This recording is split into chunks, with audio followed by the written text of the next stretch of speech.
Welcome to my YouTube channel.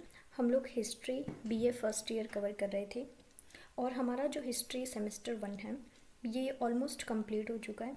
ठीक है, इसके सारी वीडियोस डल गई हैं और कुछ एक दो वीडियोस रिमेनिंग हैं, वो आज और कल के अंदर कंप्लीट हो जाएंगी। ठीक है, एंड आई वांट टू से कि जिन्होंने बीए फर्स्ट ईयर जिनके एनुअल में एग्ज़ाम होते हैं उनको जो सेमेस्टर सेकंड की वीडियोस आएंगी वो भी देखनी है, क्योंकि उनके ईयरली एग्ज़ाम होते हैं तो उनको वो पूरा सिलेबस फर्स्ट सेमेस्टर और सेकंड दोनों का कवर करना है। ठीक है, सबसे इम्पॉर्टेंट सिविलाइजेशन है मेसोपोटामियन सिविलाइजेशन।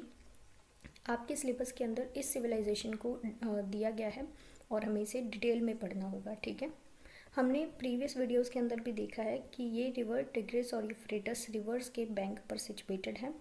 प्रेजेंट डे की बात करें तो आज जो इराक, सीरिया और टर्की वाला जो पार्ट है, इन कंट्रीज़ का जो पार्ट है, वहाँ पर ये सिविलाइजेशन पहले लोकेटेड थी। ठीक है, ये जो पूरा मेसोपोटामियन वर्ड है, इसमें मेसो का मतलब है मिडिल और पोटामस का मतलब है रिवर्स। तो ये जो पूरी सिविलाइजेशन है ऐसी लैंड पर बनी हुई है जो रिवर्स के बीच में है। ओके, अब हम देखते हैं कि यहाँ पर कौन कौन सी सोसाइटीज़ आती हैं। एक के बाद एक डायनेस्टी यहाँ पे आती है और यहाँ पे रूल करती है। अगर हम यहाँ के एनवायरनमेंट की बात करें, हमें यहाँ पे फर्टाइल लैंड मिलती है एग्रीकल्चर के लिए। क्लाइमेट यहाँ का एरिड है, इसीलिए ये हाइड्रोलिक एम्पायर है और इसीलिए इस एम्पायर ने वाटर रिसोर्स के ऊपर अपना पूरा कंट्रोल कर रखा था। अगर किसी को हाइड्रोलिक एम्पायर के बारे में नहीं पता है तो प्रीवियस वीडियो के अंदर जिसमें हमने रिवर वैली सिविलाइजेशन और हाइड्रोलिक एम्पायर इन दोनों टॉपिक्स को डिटेल में कवर किया है, आप उन वीडियोस को जाके देख लेना। ओके, इरिगेशन असेंशियल है यहाँ पर फार्मिंग के लिए, क्योंकि एरिड रीजन है और इन लोगों ने इरिगेशन के थ्रू ही आसपास की लैंड को फर्टाइल बनाया है। लैक ऑफ नेचुरल बैरियर्स, यहाँ पे कोई नेचुरल बैरियर नहीं है। जैसे हमारे इंडिया के नॉर्थ में हमें हिमालयन रेंजेस मिलती हैं, ठीक है, और जो हमें तिब्बत की जो कोल्ड विंड्स हैं उनसे प्रोटेक्ट करती है और चाइना से प्रोटेक्ट करते हैं। ठीक है, इसी तरीके से ये जो पूरा एक तरीके का मैदान ही है, यहाँ पे कोई बैरियर नहीं है। ठीक है, मेसोपोटामिया इस सिविलाइजेशन में बैरियर्स ना होने की वजह से ही इस सिविलाइजेशन के ऊपर बहुत सारे इन्वेजन्स होते हैं, बाहर से अटैक्स होते हैं। ठीक है, this region was prone to flooding and drought could lead to famine. जब यहाँ पे ज़्यादा पानी आता था तो फ्लडिंग हो जाती थी और जब कम बरसात होती थी या पानी कम होता था तो कई बार फेमाइन का सामना भी करना पड़ता था। ठीक है, ये हमने एक ओवरव्यू देखा है। अब हम इन सोसाइटीज़ को थोड़ा डिटेल में देखेंगे। ठीक है, अर्ली सोसाइटीज़, ये अलग अलग टाइम पीरियड पर सोसाइटीज़ आई थी। सबसे पहले आए थे यहाँ पे सुमेरियंस। ठीक है, इन्होंने ही मेसोपोटामियन सिविलाइजेशन को बसाया है। इस सिविलाइजेशन को बसाने का या क्रिएट करने का जो श्रेय है वो क्रेडिट इन्हीं सुमेरियंस को जाता है। ठीक है, कंपेराइज्ड ऑफ इंडिपेंडेंट सिटी स्टेट्स, इसमें बहुत सारे इस पूरी सिविलाइजेशन में सिटी स्टेट्स थे जो इंडिपेंडेंट थे। इन्होंने राइटिंग्स का भी इन्वेंशन किया, बेसिकली क्यूनिफॉर्म राइटिंग का इन्वेंशन किया था इन्होंने। And they also develop a base 60 numerical system. ये पैंथियन गॉड्स की वर्शिप करते थे जो नेचुरल फोर्सेस से एसोसिएटेड होते थे और इसके साथ जिगुराट्स, ठीक है, इनकी ये लोग वर्शिप करते थे। सो ये एक ओवरव्यू है सुमेरियंस के बारे में। सुमेरियंस के बाद यहाँ पे अकाडियंस आते हैं। इस वाली पूरी जो डायनेस्टी है इसको फाउंड करने का श्रेय सारगोन ऑफ अकाडा को जाता है। ठीक है, इन्होंने बहुत सारी सिटी स्टेट्स को यूनाइट किया और उनको एक ही रूलर के अंदर लेकर आए। ठीक है, जो पहले इंडिपेंडेंट सिटी स्टेट्स थे अब वो एक ही रूलर के अंडर में आ गए। ठीक है, इन्होंने बहुत सारे कॉन्स्क्वेट किए और अपनी टेरिटरी को एक्सपेंड किया, अपने जो मेसोपोटामिया सिविलाइजेशन की जो बाउंड्रीज थी उनको और एक्सपेंड किया and facilitated trade and cultural exchanges across Mesopotamia. और पूरे मेसोपोटामिया के अंदर ट्रेड और कल्चरल एक्सचेंज होते थे। ठीक है, नेक्स्ट है बेबीलोनियन। बेबीलोनियंस आए इस वाले एम्पायर के, अकाडियन एम्पायर के फॉल के बाद। ठीक है, इनकी एक खासियत थी कि इन्होंने रिटन लीगल कोड्स बनाए। ठीक है, ये एक किंग ने बनाए थे जिसका नाम है हम्मुराबी। इन्होंने ये लीगल कोड्स बनाए थे। यहाँ पे मैथमेटिक्स और एस्ट्रोनॉमी का एडवांसमेंट हुआ। जो जोइडिक साइंस होते हैं, जो हम अब हम लोग जो देखते हैं जोइडिक साइंस। ठीक है, सो अब तो मॉडर्न में थोड़े चेंजेस आए हैं, जो पुराने थे उनका डेवलपमेंट भी इन्होंने ही किया था। ठीक है, और इन्होंने जो सेलेस्टियल इवेंट्स हैं उनका भी प्रेडिक्शन किया था। ठीक है, इसके बाद असीरियंस आते हैं। ये अपनी मिलिट्री और आर्किटेक्चरल अचीवमेंट्स के लिए जाने जाते हैं। ठीक है, जैसे इस इमेज में दिखाया गया है।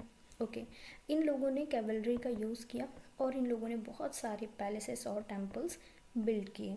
ओके, अब हम इनके सोशल स्ट्रक्चर की बात करेंगे। सोशल स्ट्रक्चर एक पिरामिड टाइप का था, ठीक है। यहाँ पर आते हैं नोबल्स और किंग्स जो रूल करते हैं इन सिटीज़ पर। उसके बाद आते हैं सिटीजन्स और लास्ट में आते हैं स्लेव्स। सो ये 3 लेवल्स पर डिवीजन सोसाइटी का था। ओके, इनके रिलीजन की बात करें तो हमने देखा ये कुछ गॉड्स की पूजा वगैरह करते हैं और नेचुरल फोर्सेस को भी ये मानते हैं। और उसके बाद ये लोग बहुत सारे रिचुअल्स को परफॉर्म करते हैं, फेस्टिवल्स को परफॉर्म करते हैं। जो फेस्टिवल्स हैं ये इनके लिए सोशल गैदरिंग का एक टाइप का इवेंट होता था, ठीक है। प्रीस्टहुड भी यहाँ पे पॉपुलर था, जो जितने भी रिचुअल्स वगैरह उनको परफॉर्म करवाता था। और उसके बाद इन लोगों की अगर हम बरियल साइट्स को देखें या इस सिविलाइजेशन में हमें जो भी आर्टिफैक्ट्स वगैरह मिलते हैं, इन सब से हमें पता चलता है कि ये लोग आफ्टर लाइफ के अंदर बिलीव करते थे, ठीक है। और इन्होंने फ्यूचर सोसाइटीज़ के लिए एक फाउंडेशन एस्टेब्लिश की। So this was all about Mesopotamia. So ये मेसोपोटामिया सिविलाइजेशन हो गई। Next civilisation that is ancient Egypt civilisation. ये सिविलाइजेशन 3100 BC से लेके 30 BC तक थी। ये नॉर्थ ईस्ट अफ्रीका के पार्ट में लोकेटेड है, जो अफ्रीकन कॉन्टिनेंट है इस तरीके से है। सो यहाँ पे नाइल रिवर फ्लो करती है और यहाँ पे इजिप्ट है, ठीक है, ये इजिप्ट कंट्री है। सो यहाँ पर ये जो सिविलाइजेशन है इसका डेवलपमेंट हुआ। ये वाला हमारा सी का पार्ट है। ओके, सो इसके बाद यहाँ पे ये पूरा ओशन वाला पार्ट है। और ये जितनी भी ये जो पूरी सिविलाइजेशन है ये नाइल रिवर के आसपास ही कॉन्सेंट्रेटेड है। और ये भी एक हाइड्रोलिक एम्पायर है। अगेन अगर किसी ने वो वीडियो नहीं देखी है, रिवर वैली सिविलाइजेशन और हाइड्रोलिक एम्पायर, वो वीडियो देख लेना। ओके, इससे आपको पता चलेगा कि हाइड्रोलिक एम्पायर क्या होता है। Invaded and conquered by number of foreign powers. ये जो पूरी सिविलाइजेशन है इसको भी बहुत सारी फॉरेन पावर्स ने इन्वेड किया और कॉन्कर किया, ठीक है। Has considered the political leaders and divine figures. ये जो लोग हैं यहाँ पे रहने वाले, वो पॉलिटिकल लीडर्स और डिवाइन फिगर्स दोनों को यहाँ पे कंसीडर करते हैं। ओके, इनका बिलीफ भी आफ्टर लाइफ में था, क्योंकि इन लोगों ने बहुत सारे टूम्स का कंस्ट्रक्शन किया। ये लोग पॉलीएथिस्ट हैं, ठीक है। और उसके बाद इनके जो फेमस मॉन्यूमेंटल स्ट्रक्चर हैं जिनके बारे में तो हर कोई जानता है, ठीक है, वो हैं गीज़ा के पिरामिड्स। ऐसा माना जाता है कि एंशिएंट इजिप्ट में ये जो सिविलाइजेशन थी, इस सिविलाइजेशन के लोगों ने इन पिरामिड्स को बनाया है। ये बहुत बड़ी मिस्ट्री है आज भी कि इन पिरामिड्स को कैसे बनाया गया। इतने बड़े बड़े पिरामिड्स हैं, इतने बड़े बड़े स्टोन्स का इसके अंदर यूज़ किया गया है। सो ये अभी तक समझ नहीं पाए हिस्टोरियंस कि ये कैसे बनाए गए हैं। ऐसा माना जाता है कि ये फरिश्तों ने बनाए हैं, क्योंकि ह्यूमंस के लिए इम्पॉसिबल है इतने बड़े structures banana. Okay, which reflect advanced engineering and artistic skills.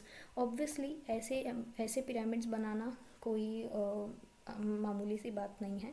तो इसके अंदर हमें बहुत ही एडवांस्ड इंजीनियरिंग और आर्टिस्टिक स्किल्स रिफ्लेक्ट होती हैं। इन्होंने भी एक राइटिंग्स का इन्वेंशन किया जैसे सुमेरियंस ने किया था, ठीक है। और उसके बाद इनकी सोसाइटी भी हायरार्कियल नेचर की थी। आर्ट एंड कल्चर की बात करें तो ये सिमेट्री का यूज़ करते थे। ऑर्डर और रिलीजियस थीम्स के ऊपर इन्होंने जो भी कंस्ट्रक्शन किया है वो सब किया है। Okay, made advances in medicine, mathematics and engineering. और इन्होंने इन सभी सब्जेक्ट्स के ऊपर बहुत सारी एडवांसेस कर ली थी और इनके बारे में इनको बहुत अच्छी नॉलेज थी।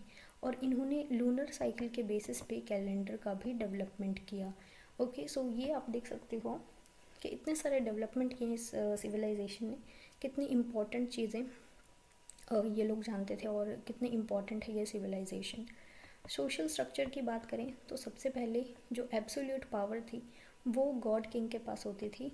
ये जो स्ट्रक्चर है इनके पास एब्सोल्यूट पावर थी उस टाइम पे। ओके, इसके बाद आते हैं नोबल्स और हाई ऑफिशियल्स जो पूरे एडमिनिस्ट्रेशन को और टेम्पल की एक्टिविटीज़ को मैनेज करते हैं, ठीक है। और उसके बाद आते हैं प्रीस्ट जो भी रिचुअल्स हैं या जो टेम्पल्स की मेंटेनेंस है उन सब का काम प्रीस्ट का होता था। उसके बाद आर्टिसंस आते हैं, मर्चेंट्स आते हैं जो ज्वेलरी बनाते हैं, पॉटरी, फर्नीचर, जो एक्सचेंज का काम करते हैं। और उसके बाद आते हैं हमारे फार्मर्स, और फार्मर्स के बाद लेबर्स के बाद स्लेव्स।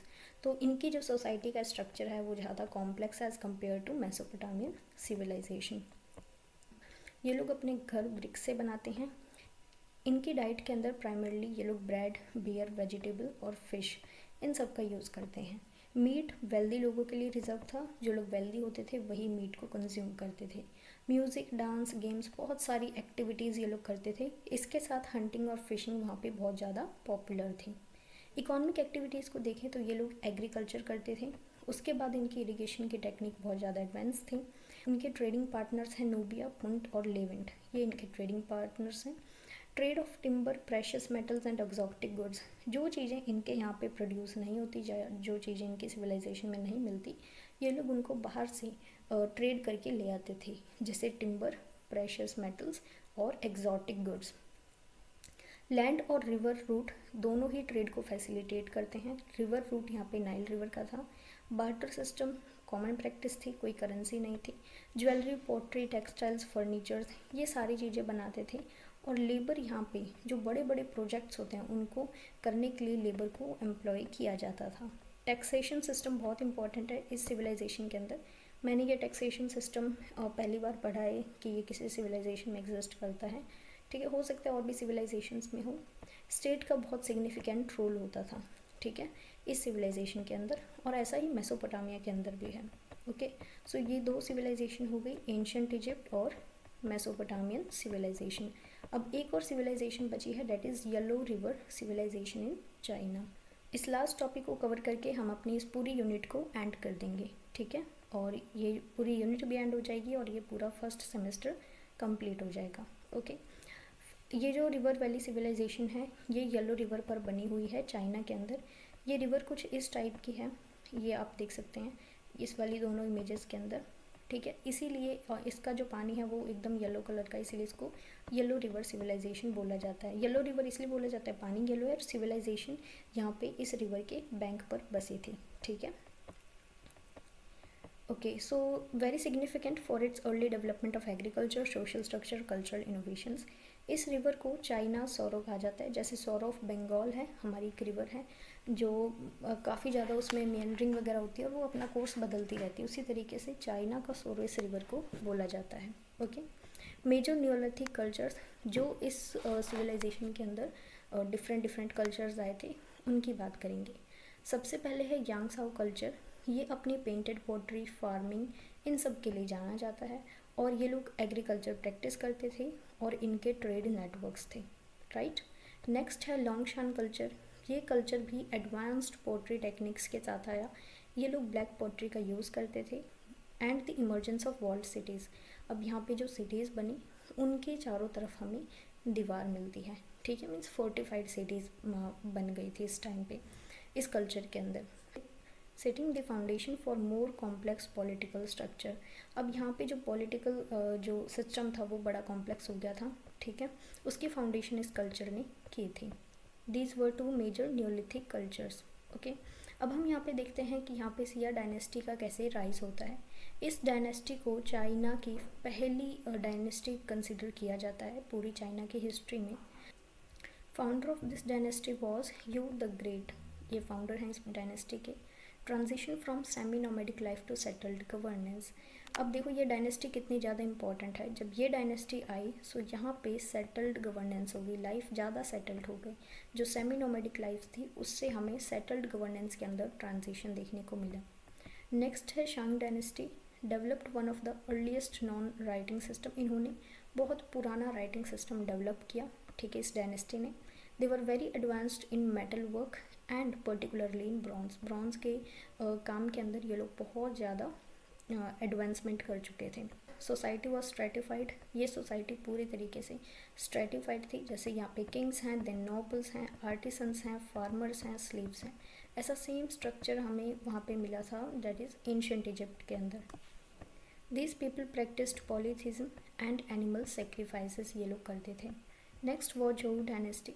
ये डायनेस्टी ने कॉन्सेप्ट इंट्रोड्यूस किया जिसका नाम है mandate of heaven. Mandate of heaven बहुत इंपॉर्टेंट कॉन्सेप्ट है। ये हमारे हिंदुज़म के अंदर और हमारे इंडिया के अंदर भी बहुत सारे रूलर्स ने इस कॉन्सेप्ट को यूज़ किया है। इस कॉन्सेप्ट का मतलब है कि जो भी रूलर यहाँ पे रूल कर रहा है, मतलब जिस भी सिटी के अंदर या कोई भी जो रूलर है उसको पावर मिलती है हेवन से कि वो रूल करे, ठीक है, इसका मतलब ये है। इम्प्लीमेंटेड अ फ्यूडल सिस्टम, इन्होंने फ्यूडल सिस्टम को इम्प्लीमेंट किया और इस डायनेस्टी से बहुत सारे फिलोसफिकल स्कूल्स की इमर्जेंस होती है। सो ये डायनेस्टी भी बहुत इंपॉर्टेंट है। ये लोग भी एग्रीकल्चर प्रैक्टिस करते थे, ट्रेड के अंदर एंगेज थे और एनिमल्स को डोमेस्टिकेट किया करते थे और इरिगेशन सिस्टम भी इन लोगों ने डेवलप किया था। ठीक है, और ये पूरी सिविलाइजेशन के बारे में हमने देख लिया। ये है Yellow River civilization in China. अब इससे पहले हमने मेसोपोटामियन सिविलाइजेशन और एंशियंट इजिप्ट, ये दोनों सिविलाइजेशन कंप्लीट की हैं। सो इस यूनिट के साथ या इस वीडियो के साथ हमारा सेमेस्टर 1 पूरा कंप्लीट होता है। ओके, सो अब नेक्स्ट वीडियो के साथ हम सेमेस्टर 2 स्टार्ट करेंगे। Thank you so much, have a good day.